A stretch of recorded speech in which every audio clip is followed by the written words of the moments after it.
অজু করে সিজদায় লুটিয়ে পড়ে চোখের পানি ছেড়ে আল্লাহরে পাপের স্বীকৃতি দেন। আল্লাহ, এমন কোন জুলুম নাই, গুনাহ নাই আমি করি নাই, সগীরা কবিরা, জেনে না জেনে, ইচ্ছায় অনিচ্ছায়, শিরকি বেদাতি সব গুনাহ করেছি।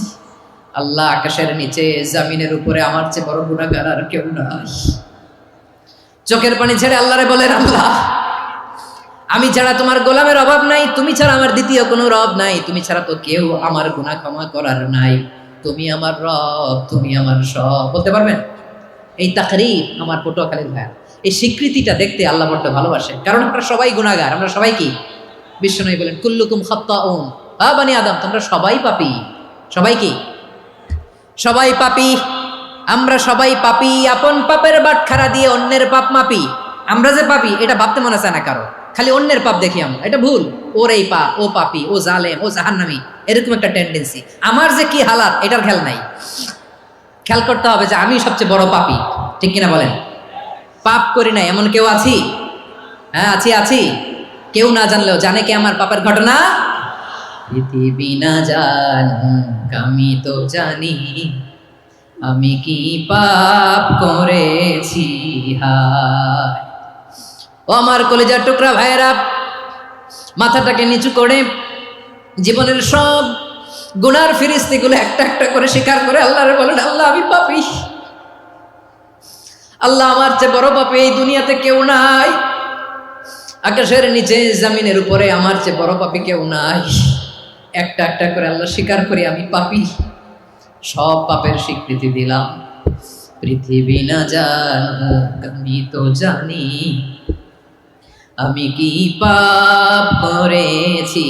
হায় আমার পাপের করলে বিচার, বাঁচার আমার নাই উপায়। দয়াময় তুমি মাফ করো আমায়, মাফ করো আমায়। আল্লাহ তাআলা যদি দয়া করে আমাদেরকে মাফ না করে, আমাদের বাঁচার কোনো উপায় নাই। আপনি কি ভেবেছেন আপনার নামাজ দিয়ে আপনি জান্নাতে যাবেন? আপনি তাহাজ্জুদ গুজার, সেজদা দিতে দিতে কপালে দাগ ফেলেছেন, এটা আপনারা জান্নাতে নেবে না?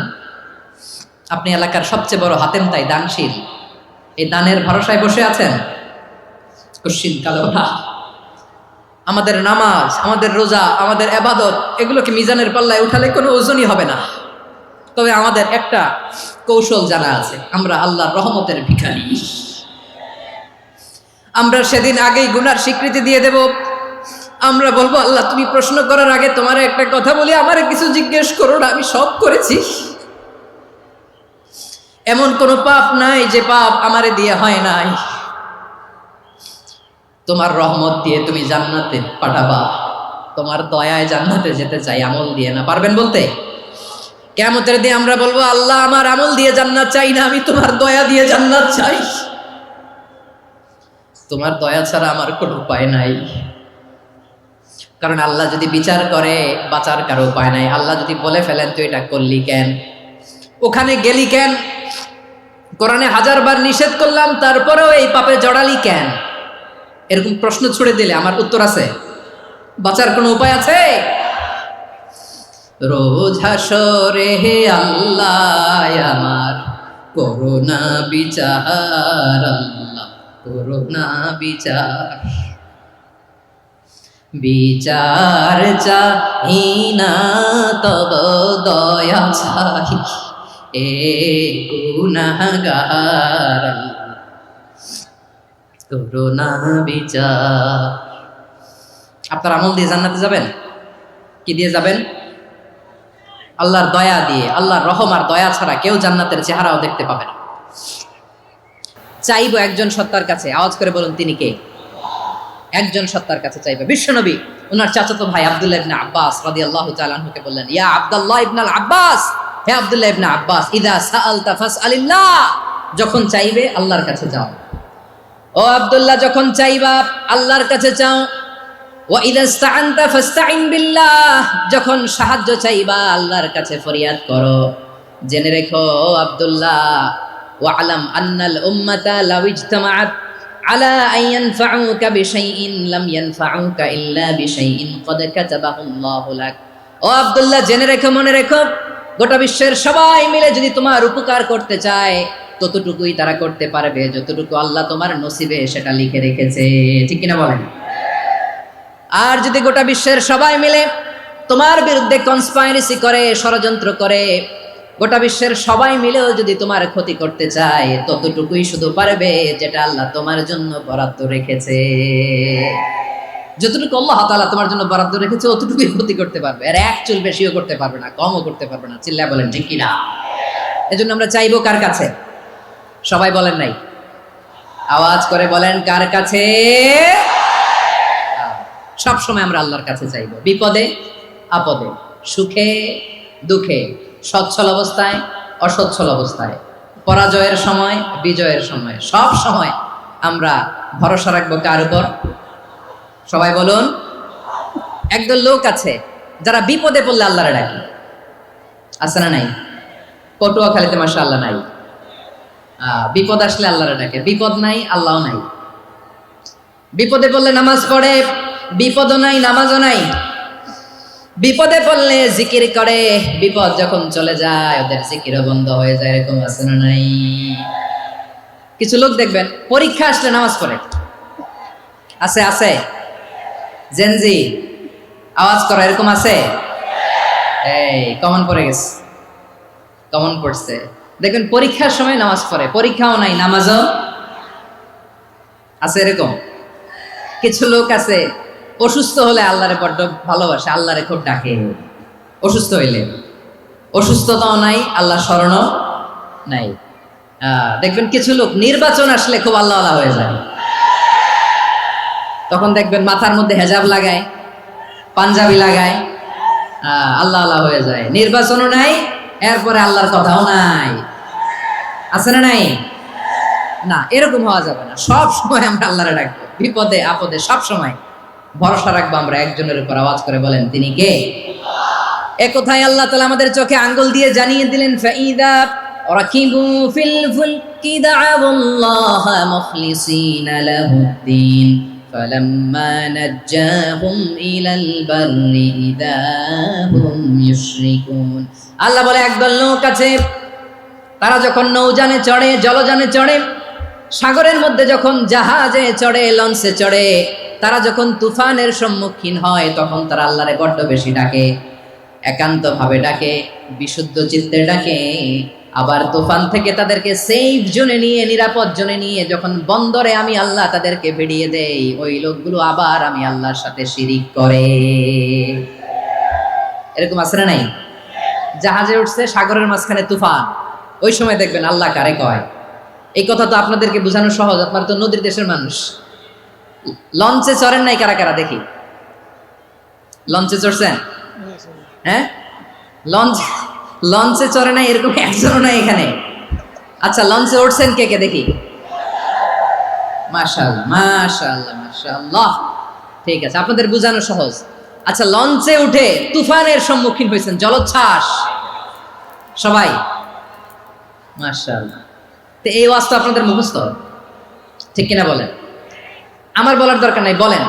মাঝ নদী, তুফান, জলোচ্ছ্বাস, জলের মধ্যে উচ্ছ্বাস, ঢেউ, টর্নেডো, সাইক্লোন, মেঘের ঘনঘটা, পরিবেশ ঘুটঘুটে অন্ধকার, লঞ্চ একবার এদিকে আরেকবার ওইদিকে, ভিতরে কি অবস্থা হয় বলেন তো? হ্যাঁ, তখন মুসলিম আল্লাহরে ডাকে, হিন্দু আল্লাহরে ডাকে, ঠিক কিনা বলেন? আস্তিক আল্লাহরে ডাকে, নাস্তিক আল্লাহরে ডাকে, ঠিক কিনা? লঞ্চের ভেতর, স্টিমারের ভেতর কান্নারে রোল পড়ে যায়, চিৎকারের রোল পড়ে যায়, সবার মুখ দিয়ে শুধু একটা আওয়াজ, লা ইলাহা লা ইলাহা লা ইলাহা সুবহানাল্লাহ আলহামদুলিল্লাহ লা ইলাহা। আল্লাহ নামের জিকির করবে যারা, আল্লাহর কাছে প্রিয় তারা, আল্লাহর কাছে প্রিয় যারা, জান্নাতে প্রবেশ করবে তারা, জোরে লা ইলাহা লা ইলাহা ইল্লাল্লাহ, লা ইলাহা ইল্লাল্লাহ মুহাম্মাদুর রাসূলুল্লাহ সাল্লাল্লাহু আলাইহি ওয়াসাল্লাম। আমার প্রিয় পটুয়াখালীবাসী, তাহলে লঞ্চের ভেতরে যখন আমরা তুফানের মধ্যে পড়ি, তখন সবাই মিলে আমরা একটা নামের জিকির করি। নামটা কার? মুসলমানেরাও ডাকে, হিন্দুরাও ডাকে, আস্তিকও ডাকে, নাস্তিকও ডাকে, সবাই ডাকে একজনকে। তিনি কে? আবার দেখবেন ওই আল্লাহ তুফানের পরে, ঝড়ের পরে ওই লঞ্চটাকে যখন সদর ঘাটে ফিরিয়ে দেয়, আবার আমরা নাফরমানি শুরু করে দেই। সে কোথায়? আল্লাহ বললেন, ফাইদা রাকিবু ফিল ফুলকি দা'আউল্লাহা মুখলিসিনা লাহুদ্দীন ফালাম্মা নাজ্জাহুম ইলাল বাররি ইযা হুম ইউশরিকুন। সাগরে যখন তুফানে পড়ে আমি আল্লাহর ডাকে, আবার আমি আল্লাহ যখন বাঁচিয়ে দেই, আবার আমি আল্লাহর সাথে শিরিক শুরু করে। আমরা কি এরকম হতে চাই নাকি? এরকম করবেন? হ্যাঁ না, আমরা তুফানে পড়লেও আল্লাহরে ডাকি, আবার বাঁচায় দেওয়ার পরেও ডাকি কারে? আল্লাহকেই ডাকি। বিমানের মধ্যে মাঝে মাঝে দেখবেন যে এয়ার টার্বুলেন্স হয়, জানেন? এয়ার টার্বুলেন্স জানেন তো? মাঝে মাঝে বিমানটা বাউন্সিং করে, বাম্পি, ভেরি বাম্পি ওয়েদার। শোনেন নাই? 40,000 ফিট উপরে যখন থাকে, তখন পাইলট মাঝে মাঝে বলে, dear passengers, ladies and gentleman, right now we are flying 40,000 feet above the ground and we are passing very air turbulence, very heavy air turbulence right now. Please fasten your seat belt. দেখবেন মাঝে মাঝে বলে যে, ভদ্র মহিলা, ভদ্র মহোদয়গণ, আমরা 40,000 ফিট উপর দিয়ে যাচ্ছি আর এয়ার টার্বুলেন্স ফেস করছি, মেহেরবানি করে আল্লাহর হস্তে সিট বেল্ট বাঁধুন। তখন বিমানটা এরকম বাউন্সিং করে, শেকিং করে। আপনারা মুখোমুখি হয়েছেন? ইদানিং এই এয়ার টার্বুলেন্স বেড়ে গিয়েছে। গত বছর আমার ইন্টারন্যাশনাল অনেকগুলো ফ্লাইট ছিল, তো আমি দেখলাম যে আগের ফ্লাইটগুলোর তুলনায় এখন এয়ার টার্বুলেন্স খুব বেশি। আমি একটু রিসার্চ করে দেখলাম, ক্লাইমেট চেঞ্জের কারণে, জলবায়ু পরিবর্তনের কারণে আকাশের বাতাসের মুভমেন্টে পরিবর্তন হয়েছে, ফলে এখন বিমান শেকিং করে বেশি, বাউন্সিং, বাম্পি ওয়েদার। তো বলেন তো, 40,000 ফিট উপরে যখন আপনি, কয় হাজার ফিট? সবাই বলুন কয় হাজার ফিট? 40,000 ফিট উপরে যখন আপনি, তখন যখন বিমানটা এরকম বাউন্সিং করে, সবাই যখন ভমিটিং করে বিমান নষ্ট করে দেয়, বমি করে, তখন বাঁচানোর কে আছে আল্লাহ ছাড়া? কেউ আছে? ওই মুহূর্তেও সবাই মিলে একজনকে ডাকে আওয়াজ করে বলেন, তিনি কে? মাঝে মাঝে কিছু সোশ্যাল মিডিয়ায় কিছু ভিডিও পাওয়া যায় যে হেভি যখন এয়ার টার্বুলেন্স হয়, 10 সেকেন্ড 15 সেকেন্ডের কিছু ভিডিও পাওয়া যায়, বিমানটা এরকম বাউন্সিং করছে, বাম্পি ওয়েদার, কাঁপছে, মানুষগুলো বমি করছে, অক্সিজেন মাস্কগুলো সব ঝুলে পড়েছে, বিমানটা শুধু কাঁপছে। তখন দেখবেন বিমানের ভেতরেও এরকম লঞ্চের মতো চিৎকার আছে না নাই? বিমানের ভেতরেও তখন চিৎকার। গত বছর হিথ্রো এয়ারপোর্ট থেকে সিঙ্গাপুর এয়ারলাইন্সের একটা ফ্লাইট, হিথ্রো টু চাঙ্গি, একটা ফ্লাইটে এমন বেশি এয়ার টার্বুলেন্সের শিকার হয়েছিল ওই এয়ারক্রাফটটা, 33 জন যাত্রী সেখানে আহত হয়েছে, একজন যাত্রী নিহত হয়েছে। কেবিন ক্রুজ, এয়ার হোস্টেস যারা আছে, একজনের নাক ফেটে, চোখ ফেটে, কপাল ফেটে, ব্লিডিং হয়ে শয়লা। প্রিয় ভাইরা, 40,000 ফিট উপরে বিমানটা যখন কাঁপবে, তখন আমাদেরকে আল্লাহ ছাড়া আর কেউ বাঁচানোর আছে? এত আসতে বললে হবে? ওই কঠিন মুহূর্তে আমার বাবা আমারে বাঁচাতে পারে, আমার বন্ধু আমারে বাঁচাতে পারে। এই গ্রাউন্ডে, জমিনের বুকে আমার প্রোটোকল, আমার ক্ষমতা, আমার দাম্ভিকতা, কোনো কিছু আমারে বাঁচাতে পারে একজন ছাড়া। চিল্লায় বলতে হবে, তিনি কে? সে আল্লাহ বললেন, গোলাম, আমি বিপদের সময় ঠিকই তোমাদের বাঁচিয়ে দেই। ওই বিমানের ভেতরে 40,000 ফিট উপরে যখন তোমরা এয়ার টার্বুলেন্সের শিকার হও, তখন নাস্তিকও আল্লাহরে ডাকে, হিন্দু আল্লাহরে ডাকে। জোরে বলেন ঠিক কিনা? আবার বিমানটা যখন শান্ত হয়ে যায়, একটু পরেই বিমানের স্ক্রিনের মধ্যে হিন্দি সিনেমা খোঁজে। বিমানের স্ক্রিনে কিন্তু বিশাল ওখানে আফলাম ফিল্মের একেবারে বোঝাই করা। বিমানটা শান্ত হলে আবার হিন্দি সিনেমা দেখা শুরু করে। একটু আগে ডাকছিল কারে? কারে? দেখবেন বাংলাদেশে আমাদের ক্রিকেটাররা যখন অন্য কোনো দেশের সাথে খেলে, অনেক সময় এমন হয়, বল বাকি একটা, রান দরকার 6টা। বল বাকি কয়টা? পটুয়াখালী বোঝে নাই বোধহয়। বল বাকি কয়টা? রান দরকার। আপনি দেখবেন ক্যামেরাম্যান তখন গ্যালারিতে খালি দেখায় দর্শকদের যে কি অস্থিরতা। হিপ হপ স্টাইলের মেয়েটা, যে মেয়েটার ওড়না এতক্ষণ ছিল গলায়, এতক্ষণ কই ছিল, ওই মেয়েটা দেখবেন ওড়নাটা টেনে মাথায় দিয়ে এরকম মুনাজাত ধরতেছে, আল্লাহ আল্লাহ, একটা ছক্কা, আল্লাহ আল্লাহ, আমার লাল সবুজের পতাকারে তুমি অপমানিত কইরো না আল্লাহ, ইন্ডিয়ার সাথে আমাদের খেলা, আল্লাহ আল্লাহ, একটা ছক্কা, একটা একটা। পুরো পুরো খেলা জুড়ে এই মেয়ের ওড়না ছিল গলায়, কিন্তু যখন এক বলে 6 রান দরকার, ওড়না চলে আসছে কোথায়? মাথায়। আবার মুনাজাত আছে না নাই? ঠিকই বাংলাদেশের দামাল ছেলে এমন এক শট মারলো, বল চলে গেল স্টেডিয়ামের বাইরে, ছক্কা, জিতে গেলাম আমরা। পুরো স্টেডিয়াম জুড়ে চিৎকার, হই হুল্লোড়, মৌজ মাস্তি। যেই মেয়েটা মাথার মধ্যে ওড়না দিয়ে এতক্ষণ সুবহানাল্লাহ সুবহানাল্লাহ বলে আল্লাহর কাছে দোয়া করেছে, ওই মেয়ে এখন আবার ওড়না ফেলে দিয়ে নাচা শুরু করে দিয়েছে। তাহলে আল্লাহর ভয়, আল্লাহর প্রতি আস্থা, বিশ্বাস, ভালোবাসা, এটা কি ক্ষণিকের জন্য? মানে আমার যখন লাগবে তখন আল্লাহর ইউজ করবো নাকি? হ্যাঁ, বিপদে আপদে, সুখের সময় দুঃখের সময়, সচ্ছল অসচ্ছল অবস্থায় বিশ্বাসীরা ভরসা রাখে একজনের উপর। চিৎকার করে বলো, পটুয়াখালী তিনি কে? সে আল্লাহ বললেন, গোলাম মনে করো না জাহাজ থেকে সদরঘাটে ভিড়িয়ে দিলাম, তুমি নিরাপদ হয়ে গেছো। মনে করো না 40,000 ফিট থেকে সেফ ল্যান্ডিং এর পরে এয়ারপোর্টে নেমে গেলেই তুমি নিরাপদ হয়ে গেছো। ও মিয়া, বিপদ কি শুধু সাগরে আর আকাশে? ঘরের বিপদও, ঘরের ভেতরও বিপদ আসতে পারে কি পারে না? এজন্য সূরা মুলক আল্লাহ বললেন, আমিনতুম মান ফিস সামাই আন ইয়াখসিফা বিকুমুল আরদা ফাইযা হিয়া তামুর। তোমরা কি ভাবছো তোমরা নিরাপদ? সাগরের মধ্যে তুফান, আল্লাহ আল্লাহ ডাকলাম, সদরঘাটে যেয়ে পড়ছে, বেঁচে গেছেন তো আপনি। আর পাবে আপনারে আল্লাহ? আল্লাহরে তো সাগরের মাঝখানে তো আল্লাহ আপনারে পাইছিল, আর তো পাবে না। আর পাবে আপনারে? আর আল্লাহ ধরতে পারবে আপনারে? ঘরের ভেতরও বিপদ দিয়ে আটকাতে পারে কে? 5 স্টার 7 স্টার হোটেলের ভেতরেও আমাকে বিপদের মধ্যে ফেলে দিতে পারেন কে? আল্লাহ বললেন, তোমরা কি ভেবেছো তোমরা নিরাপদ? আমি চাইলে ল্যান্ডস্লাইডস, ভূমি ধস দিয়ে 1 লক্ষ 1 মুহূর্তে নিয়ে যেতে পারি। এক সুনামি দিয়ে থাপ্পড় মেরে 3 লক্ষ সাগরের ভেতরে ঢুকাই দিতে পারি। 1 সেকেন্ডও লাগে না আমার। আম আমিনতুম মান ফিস সামাই আন ইউরসিলা আলাইকুম হাসিবা ফাসাতা'লামুনা কাইফা নাযীর। আল্লাহ চাইলে আকাশ থেকে পাথর বৃষ্টি নাজিল করতে পারেন কি পারেন না?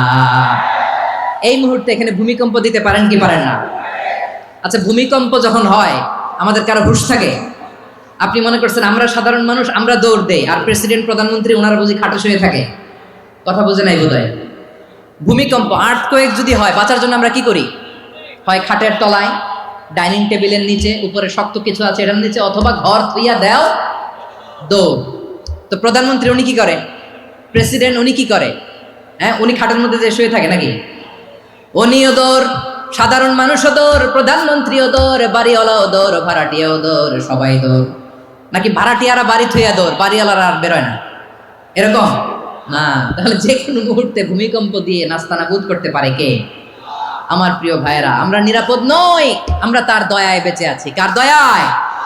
এজন্য আল্লাহ বললেন, গোলাম যে কোনো মুহূর্তে বিপদ দিয়ে তোমাদেরকে নাস্তানাবুদ করতে পারি। বিশ্বাসী বলে যদি নিজেকে দাবি করো, সব সময় ডাকতে হবে একজন সত্তাকে। বলেন তিনি কে? এই কথা ক্লিয়ার?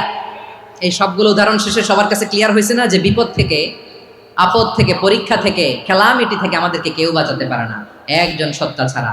আবারও বলেন তো তিনি কে? ক্লিয়ার? হ্যাঁ, সবাই বুঝতে পারছেন? আচ্ছা, এবার আমরা দেখি বিষ্ণু ঈসা ইসলামের জীবনে বিপদ আপদ ছিল কিনা। উনি বিপদ আসলে কিভাবে ডিল করতেন, বিপদ আসলে কোন দোয়া পড়তে হয়, কিভাবে ফরিয়াদের হাত উত্তোলন করতে হয়, কিভাবে রবের দরবারে নতজানু হয়ে ফরিয়াদ করতে হয়, এটা জানার দরকার আছে না নাই? আসুন আমরা বিষ্ণুনবীর জীবনী থেকে দেখি বিপদ আসলে উনি কি করতেন।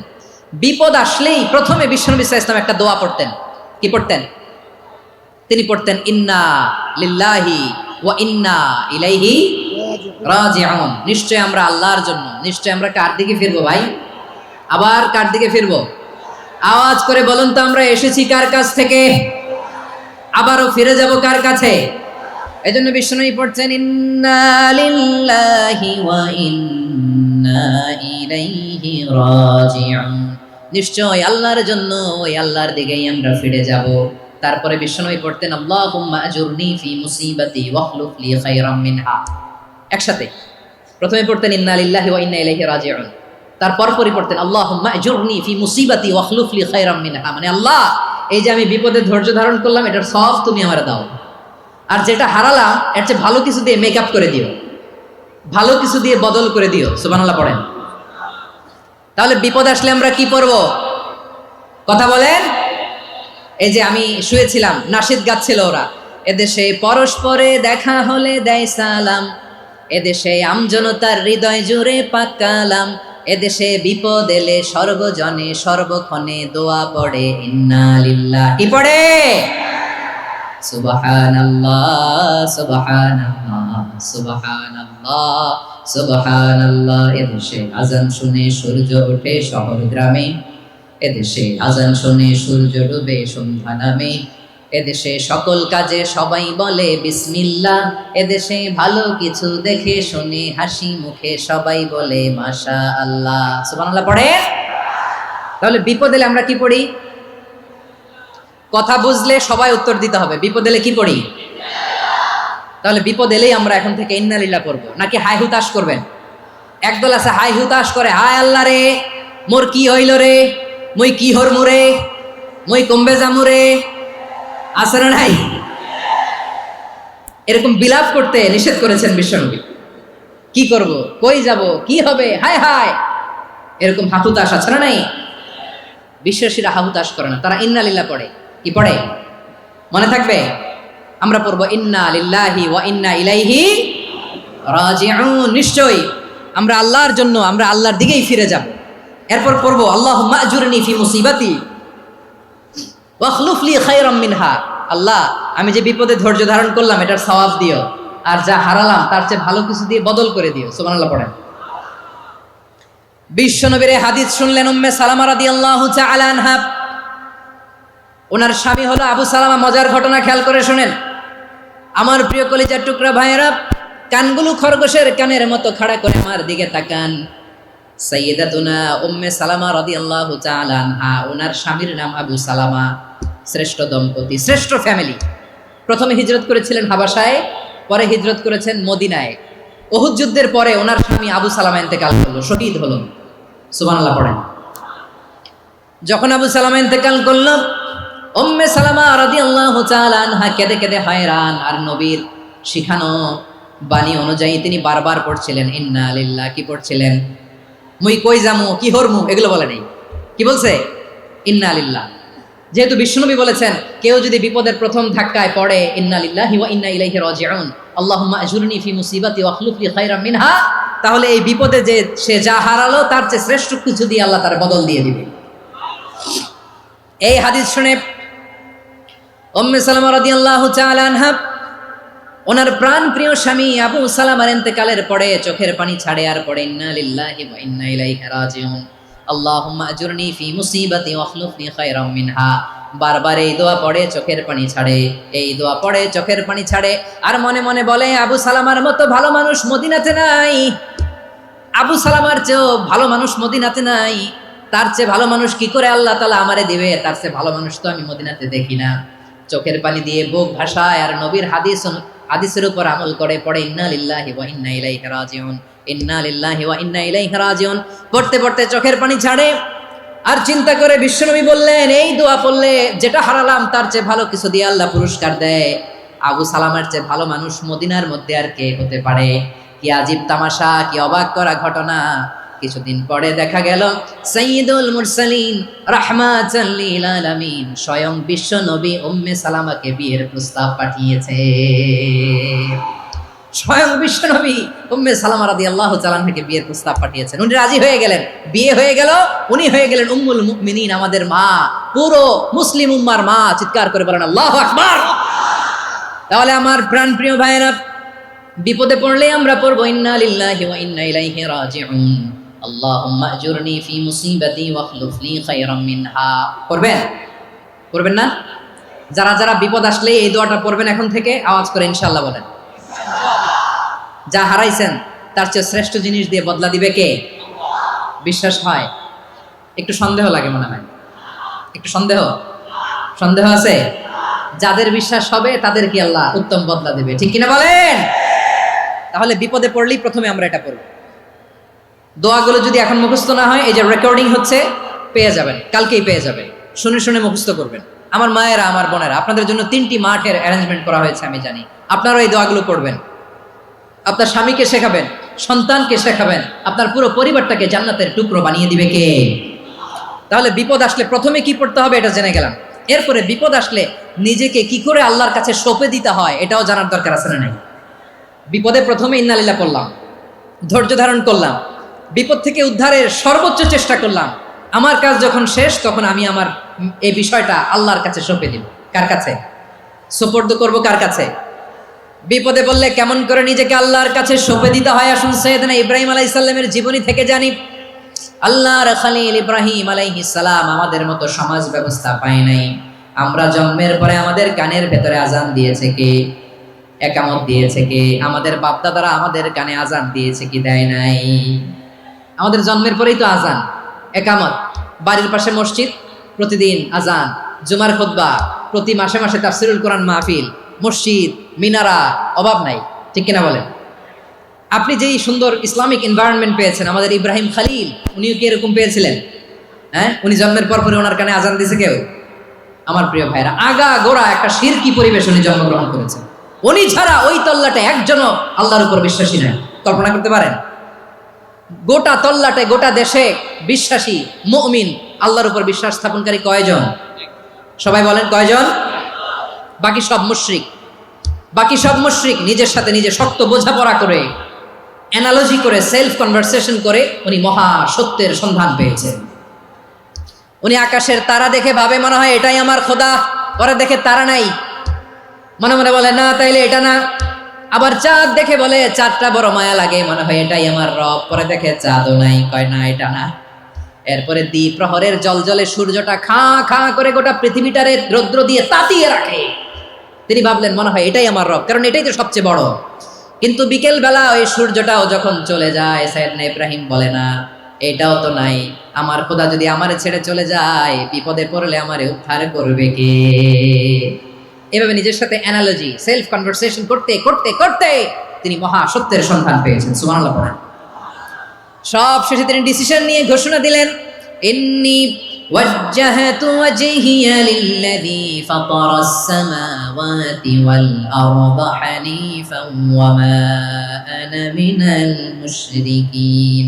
নিশ্চয় আমি এমন সত্তার দিকে মনোনিবেশ করলাম, মুখাপেক্ষী হলাম, যিনি আকাশ বানিয়েছেন, জমিন বানিয়েছেন, আমি মুশরিক নই। সুবহানাল্লাহ।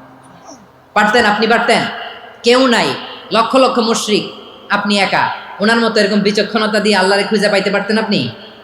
কি নবী ছিল, আল্লাহকে খুঁজে পেয়েছে। যখন আল্লাহর ইবাদত শুরু করলো, এই কথা ছড়ায় পড়লো চারদিকে। নমরুদ সাইয়েদনা ইব্রাহিমকে ডেকে পাঠালেন। নমরুদ বলে, ইব্রাহিম তুমি নাকি মূর্তির পূজা না করে কোন নতুন রবের ইবাদত করো, কে তোমার রব?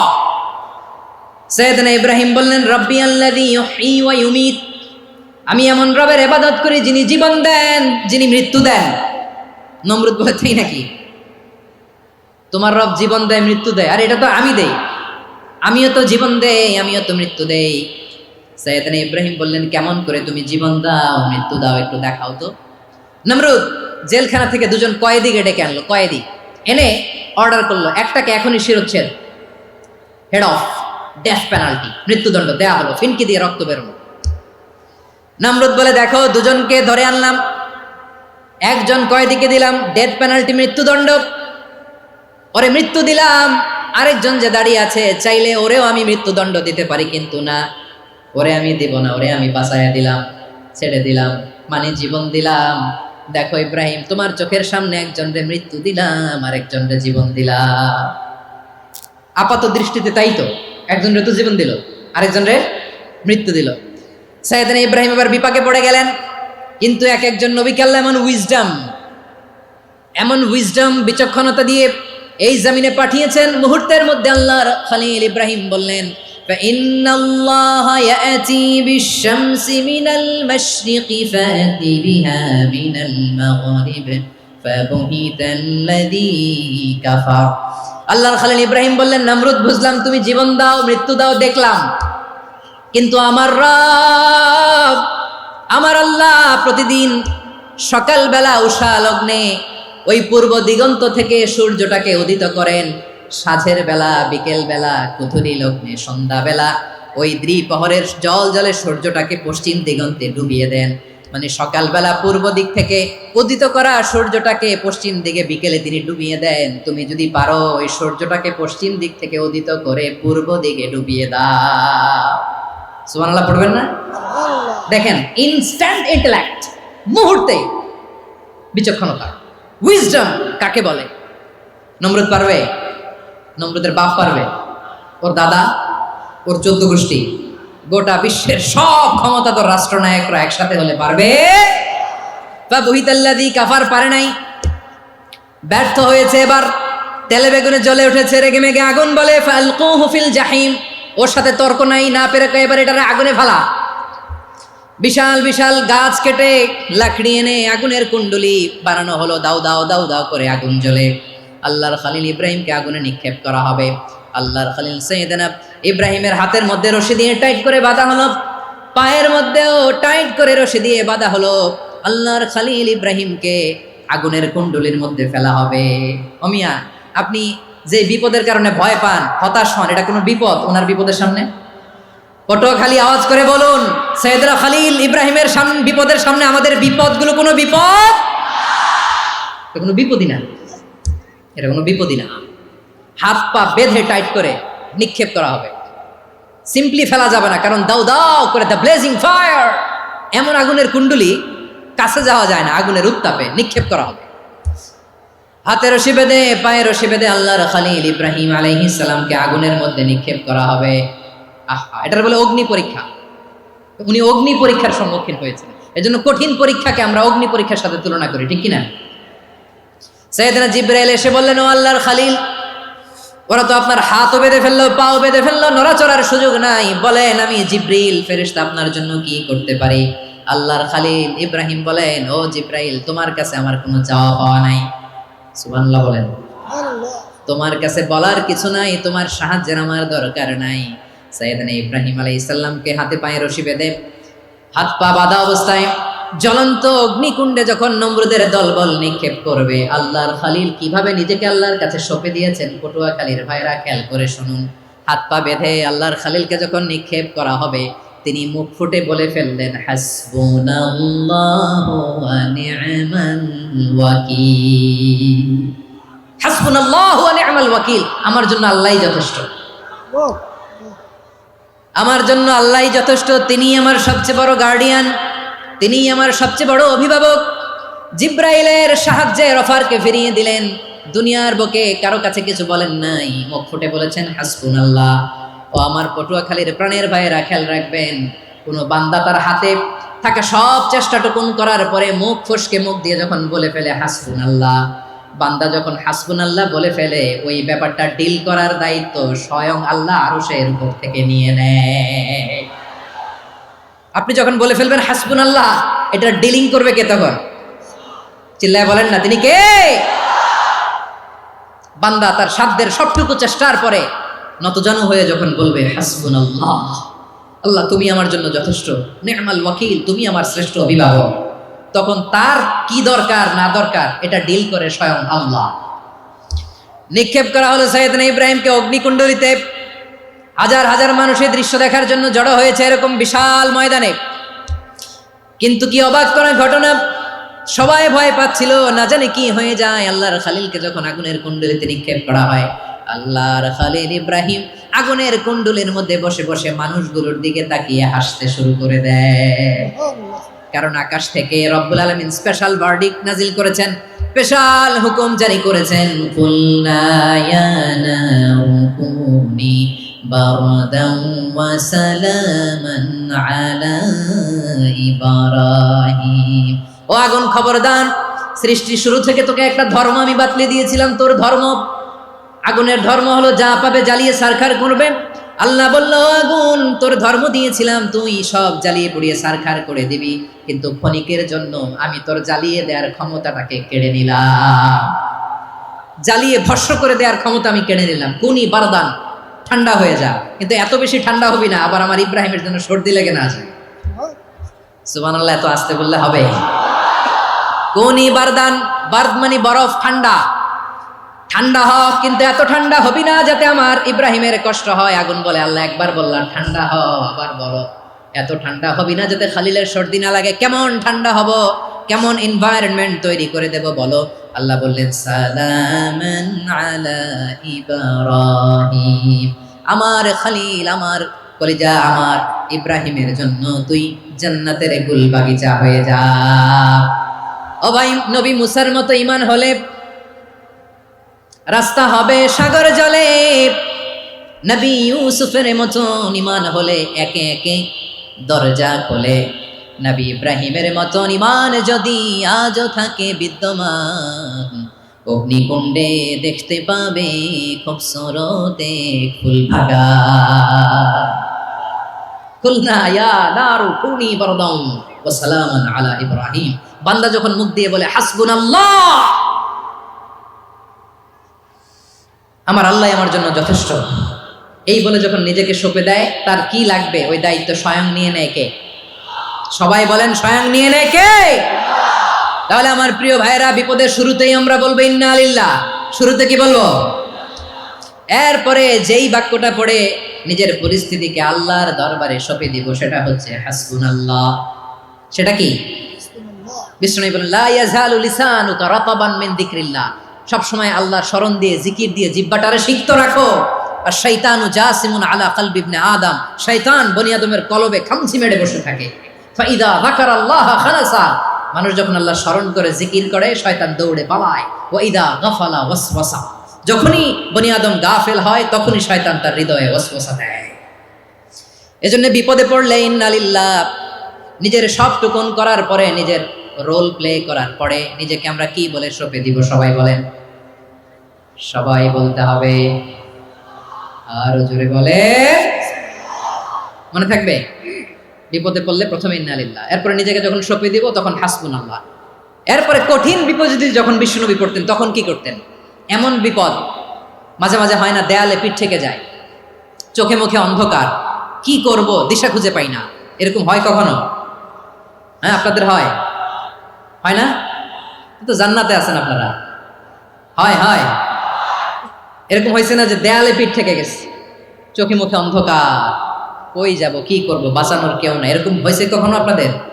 যদি হয় তাইলে এটার সলিউশন বলবো, না হইলে তো এগুলো বলে লাভ নাই। হয় হয় হয়। বিশ্বনবী এরকম কঠিন বিপদে পড়েছেন জীবনের কিছু কিছু মুহূর্তে। ওই মুহূর্তে বিশ্বনবী স্পেশাল 2টা দোয়া পড়তেন।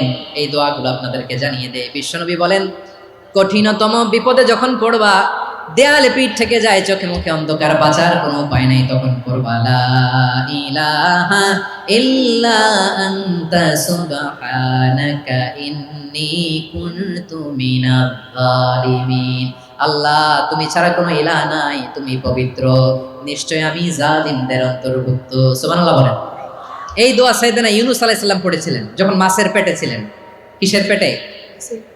এবং অনেক মুফাসসিরিন ইকরাম বলেছেন, অনেক আহলুল ইলমরা বলেছেন, এটা হচ্ছে ইসমে আজম। ইসমে আজম এমন দোয়া যেটা দিয়ে দোয়া করলে আল্লাহ দোয়া কবুল করে। কিন্তু এটা কোনটা, এটা নিয়ে ইখতিলাফ আছে। কোন আহলুল ইলম বলেন এই লা ইলাহা ইল্লা আনতা সুবহানাকা ইন্নী কুনতু মিনাজ জালিমিন, এটা হচ্ছে ইসমে আজম। সাইয়েদনা ইউনূস আলাইহিস সালাম পড়েছেন। আপনারা পড়েননি? তুফান হইলে পড়েন না? আমাদের এলাকায় তো এটা খুব, এটার উপর ব্যাপক আমল আছে। পটুয়াখালীতে কি অবস্থা বলেন? পড়েন পড়েন পড়েন পড়েন। একটা গল্প শুনেছিলাম, পাক হানাদার বাহিনী যখন বাংলাদেশে অ্যাটাক করতো, 71 সালের ঘটনা বলতেছে, আমরা তো দেখি নাই, শুনছি আর কি। 71 যদি দেখতাম এতদিনে রাজাকার হয়ে যেতাম। আল্লাহ আমাদেরকে বাঁচাই দিয়েছে, আল্লাহর মেহেরবানি, ঠিক কিনা বলেন? মন মতো হইলে মুক্তিযোদ্ধা, মন মতো না হইলে রাজাকার। কত কিছু দেখলাম এই শাহবাগের বুকে। আল্লাহ, 71 সালে দেখি নাই, আমরা শুনেছি, পাক হানাদার বাহিনী জিজ্ঞেস করতো মুসলিম না অমুসলিম চেক করার জন্য বলতো কালেমা বল, কালেমা বাতাও। তো যারা কালেমা বলতে পারতো পাকিস্তানি বাহিনী নাকি ওদেরকে ছেড়ে দিত, শুনেছি। তো একজনকে এক বাঙালিরে পেয়ে তার মাথার মধ্যে বন্দুকর নল ধরে বলতেছে কালেমা বল সালে, কালেমা বাতা, কালেমা বল। তো ভয়ের চড়ে এই দোয়া পড়া শুরু করছে। ও পড়তেছে লা ইলাহা ইল্লা আনতা সুবহানাকা ইন্নী কুনতু মিনাজ জালিমিন। পাকিস্তানি বলে সালে ये तो मुसीबत का কালেমা है। বাঙালি কয় হাম তো ভি মুসিবত মে হ্যায়। পাকিস্তানি বলে বেটা কোন দোয়া বললি, এটা তো মুসিবতের কালেমা। কয় আমিও তো মুসিবতে আছি। আমার মাথার মধ্যে বন্দুক ধরে তুমি আমার কালেমা জিজ্ঞেস করো, এখন কোনটা কালিমা আর কোনটা কি দোয়া, আমার হুশ আছে নাকি? প্রিয় ভাইরা, আসলে এটা দোয়াউল মুসিবা, বিপদে পড়লে এ দোয়া পড়তে হয়। লা ইলাহা ইল্লা আনতা সুবহানাকা ইন্নী কুনতু মিনাজ জালিমিন। এটা পড়বেন আপনারা।